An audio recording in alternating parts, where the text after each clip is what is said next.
നമസ്കാരം. ഇന്ന് പരിചയപ്പെടുത്തുന്നത് ഒരു യാത്രാവിവരണ ഗ്രന്ഥമാണ്. ആ പുസ്തകത്തിൻ്റെ പേര് ഊർസ്ലേം യാത്രാവിവരണം എന്നാണ്. മലയാളത്തിലെ മൂന്നാമത്തെ യാത്രാവിവരണ ഗ്രന്ഥം അതാണ് ഊർസ്ലേം യാത്രാവിവരണ ഗ്രന്ഥം.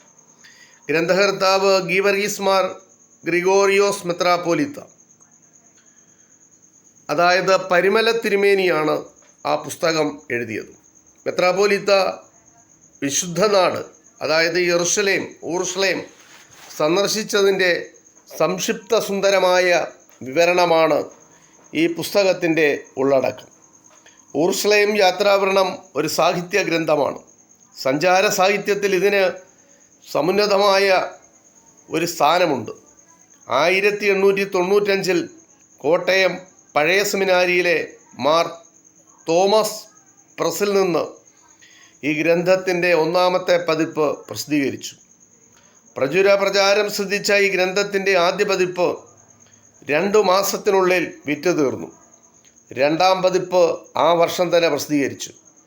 1895 1993 വരെയുള്ള കാലഘട്ടത്തിനിടയിൽ വിവിധ പ്രസിദ്ധീകരണശാലകളിൽ നിന്നായി ഈ ഗ്രന്ഥത്തിന് 10ഓളം പതിപ്പുകൾ ഉണ്ടായിട്ടുണ്ട്. വിശുദ്ധ കുർബാനക്രമം കഴിഞ്ഞാൽ മലങ്കര സഭയിൽ ഏറ്റവും അധികം പ്രചാരം നേടിയിട്ടുള്ള ഗ്രന്ഥമാണ് പരിമല തിരുമേനിയുടെ ഊർസ്ലേം യാത്രാ വിവരണം. ഈ ഗ്രന്ഥം അധ്യായങ്ങളായി തിരിച്ചും അവയ്ക്ക് ഉപശീർഷകങ്ങൾ നൽകിയും ആമുഖ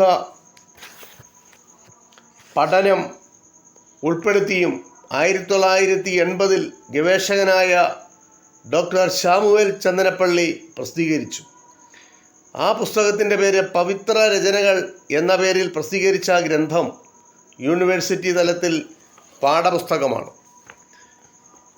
പരിശുദ്ധനായ പരിമലമാർ ഗ്രിഗോറിയോസ് മെത്രാപ്പോലീത്തയുടെ രചനകൾ സമാഹരിച്ച് ആമുഖ പഠനത്തോടെയാണ് ഗവേഷകനായ ഡോക്ടർ ശാമുവേൽ ചന്ദനപ്പള്ളി 1980 പവിത്ര രചനകൾ എന്ന പേരിൽ ആ ഗ്രന്ഥം പ്രസിദ്ധീകരിച്ചത്. മഹാത്മാഗാന്ധി യൂണിവേഴ്സിറ്റി ഈ ഗ്രന്ഥം 1985 MA പുസ്തകമായി അംഗീകരിച്ചു.